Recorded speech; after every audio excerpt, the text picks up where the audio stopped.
ప్రస్తుతం IPL cricket fever నడుస్తుంది. Cricket అభిమానులు గేమ్‌ను ఎంజాయ్ చేస్తుండగా, మరొక వైపు పందెం రాయులు కానివ్వండి, బుకీలు కానివ్వండి, బెట్టింగ్‌లు నిర్వహిస్తూ కూడా వాళ్ళంతా కూడా చెలరేగిపోతున్నారు. ఈ నేపథ్యంలో ఈ ఉచ్చులో చిక్కుకొని చాలామంది అమాయకులు కూడా డబ్బులు పోగొట్టుకుంటున్నటువంటి పరిస్థితులు కనిపిస్తున్నాయి. ఈ నేపథ్యంలో బుకీలంటే యాక్చువల్‌గా ఎవరు? వాళ్ళు ఎట్లా ఈ మొత్తాన్ని బెట్టింగ్‌ను ఆపరేట్ చేస్తూ ఉంటారు? అసలు మన తెలంగాణ కానివ్వండి, ఆంధ్రప్రదేశ్ కానివ్వండి, ఈ బెట్టింగ్ పైన ఏమైనా నిషేధం ఉందా? లేదంటే యథేచ్ఛగా ఆడుకునేటువంటి అవకాశాలు ఏమైనా ఉన్నాయా? తెలుసుకునేటువంటి ప్రయత్నం చేద్దాం. మనతో మాట్లాడాలనుకున్నారు CCS cyber crimes inspector Naresh garu. ఒకసారి వారితో మాట్లాడు. నరేష్ గారు, మీరు చూస్తూనే ఉన్నారు, క్రికెట్ ఫీవర్ ఇప్పుడు ఐపీఎల్ నడుస్తుంది.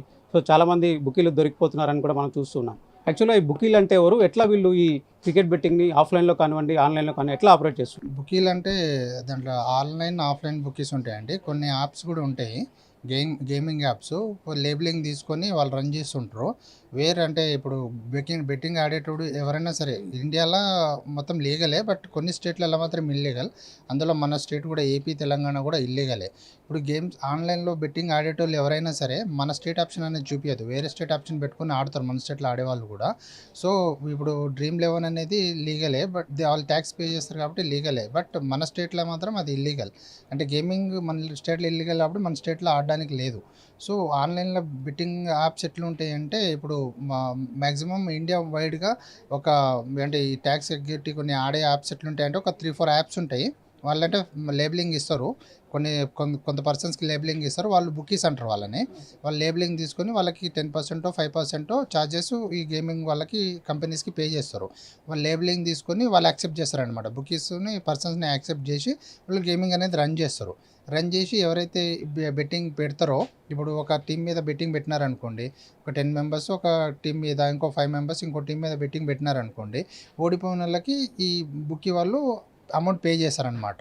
ఇప్పుడు ఓడిపోతే ఈయనకి ప్రాఫిట్, గెలిస్తే లాస్ అవుతుంది. అట్లా ఈయనకి ప్రాఫిట్ లాస్ అనేది ఉంటుంది. కానీ మోస్ట్ ఆఫ్ ది టైం ప్రాఫిట్లోనే ఉంటారు కాబట్టి దీన్ని రన్ చేస్తారనమాట bookies. Gaming offline in the sense, offline అంటే ఒక 50 మంది తెలిసిన వాళ్ళు ఉన్నారనుకోండి, వాడు ఒక బుకీగా ఫామ్ అయ్యి వాళ్ళు ఒక 50 మందిని ఒక గ్రూప్గా పెట్టుకొని వాడు యాక్సెప్ట్ చేస్తాడనమాట. ఎవరి తరఫున అయితే, ఈ టీం తరఫున అయితే బెట్టింగ్ పెట్టాలనుకుంటున్నారో వీళ్ళని అప్రోచ్ అవుతారు. అప్రోచ్ అయిన తర్వాత వాళ్ళు just coding in the sense మొత్తం టీం పేరేం పెట్టరు. ఇప్పుడు ఢిల్లీ డేర్ డెవిల్స్ అంటే డి అని పెట్టి దాని అమౌంట్ పక్కన 30,000 40,000 అమౌంట్ మెన్షన్ చేస్తాడు అనమాట. అట్లా యాక్సెప్ట్ చేస్తాడు అనమాట ఆయన. యాక్సెప్ట్ చేసి ఏ టీం డబ్ల్యూ అయితే విన్ అంటే డబ్ల్యూ అని డి 30,000 విన్ అట్లా పెడతారనమాట. ఏ టీం మీద పెట్టాలనుకుంటే అట్లా పెట్టి మెసేజ్ రూపంలోనో ఆన్లైన్ ఎట్లానో కాంటాక్ట్ చేస్తారు వాళ్ళకి. సో ఒక 50 మందికి యాక్సెప్ట్ చేసిన తర్వాత అది ఎవరైతే గెలిస్తే వాళ్ళకి పే చేయడము, ఓడిపోతే ఆ డబ్బులు ఈయన తీసుకోవడం అట్లా జరుగుతుంది అనమాట. బుకీ అంటే ఇంకా ఆన్లైన్ ఆఫ్లైన్ గేమింగ్. ఇప్పుడు చాలామంది ఇప్పుడు ఆన్లైన్లోనే పెడుతున్నారు కాబట్టి డబ్బులు దొరకకుండా ఉండడానికి ఎక్కడో ఒక యాప్లో పెట్టి ఆడుతుంటారు అన్నమాట. అట్లా జరుగుతుంది. ఇప్పుడు మీరు లేబులింగ్ అని చెప్పారు. సో జనరల్గా ఏంటి, ఎవరు యాప్ క్రియేట్ చేస్తారు? సో జనరల్గా ఇప్పుడు మీరు దేశవ్యాప్తంగా కూడా లీగల్ పరంగా ఉందని చెప్తున్నారు. సో డ్రీమ్11 లాంటివి కానివ్వండి, 1xBet లాంటివి చాలా ఉన్నాయి. సో అలాంటి యాప్లలో ఆడుకోకుండా సో ఈ బుకీలకు దగ్గరికి వెళ్ళడానికి గల మెయిన్ రీజన్స్ ఏంటి? బుకీస్ దగ్గర మెయిన్ రీజన్ అంటే ట్రస్ట్ అనమాట.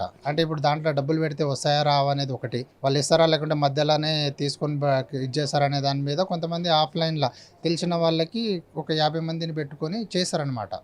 అంటే అది గ్రూప్గా ఫామ్ అయ్యి చేసుకోవడం ఒకటి. అంటే ట్రస్ట్ లేక చాలామంది ఏంటంటే ఇప్పుడు ఆన్లైన్లలో యాడ్స్ ఇస్తారనమాట. ఇప్పుడు ఎవరు ఎక్కువగా గేమింగ్ చూస్తారనుకోండి, ఆన్లైన్లో స్క్రోల్ చేసేటప్పుడు గేమింగ్ ఇంట్రెస్ట్ ఉన్న వాళ్ళకి యాప్స్ అనేది వాళ్ళు యాడ్ అనేది పెడతారనమాట. యాడ్ పెట్టినప్పుడు దానికి యాడ్కి యాక్సెప్ట్ చేశారు అనుకోండి, ఆటోమేటిక్గా రీడైరెక్ట్ అయిపోతుంది వెబ్సైట్లోకి, బుకింగ్ వెబ్సైట్లోకి.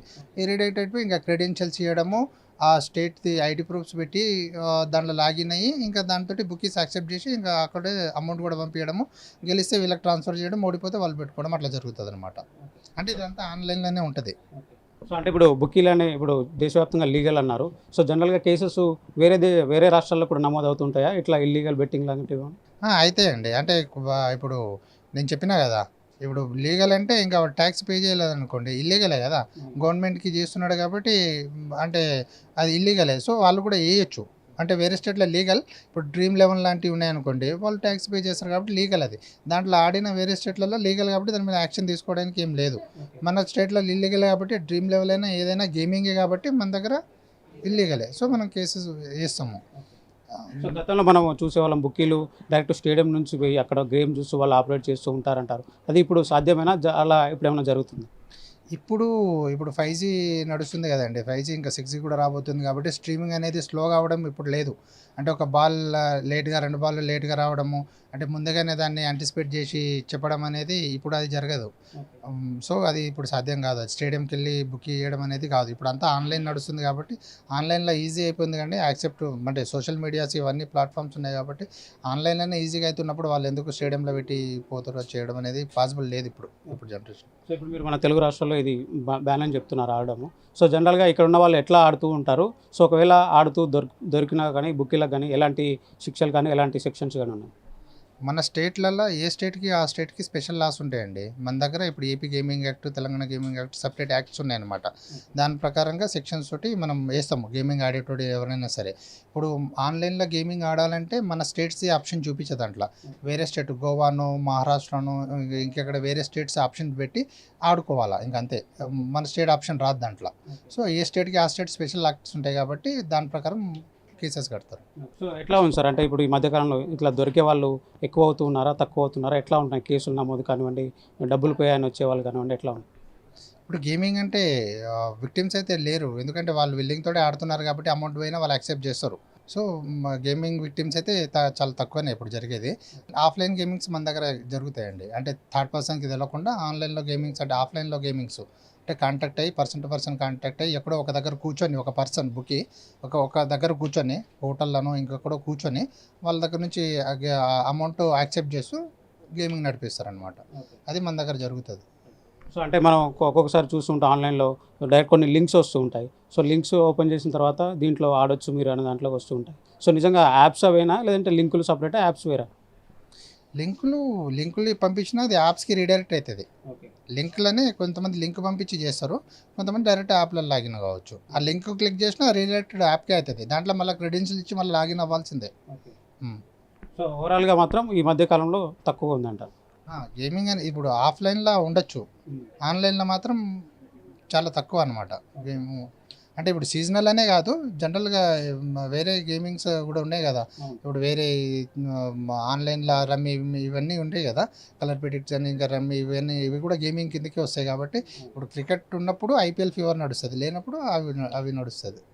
సో వీళ్ళేమన్నా కోడ్ లాంగ్వేజ్ లాంటిది ఏమైనా వాడుతుంటారా సార్? ఎందుకంటే ఎప్పుడైనా రైడింగ్ జరిగినప్పుడు కానివ్వండి, ఇలాంటి కన్వర్జేషన్‌లో దొరికిపోకుండా ఉండడానికి ఏమన్నా కోడ్ లాంగ్వేజ్ ఏమైనా వాడుతుంటారా? కోడ్ లాంగ్వేజ్ అంటే ఇంక మొత్తం ఫుల్‌గా ఏం పెట్టకుండా జస్ట్ లెటర్స్ అనమాట.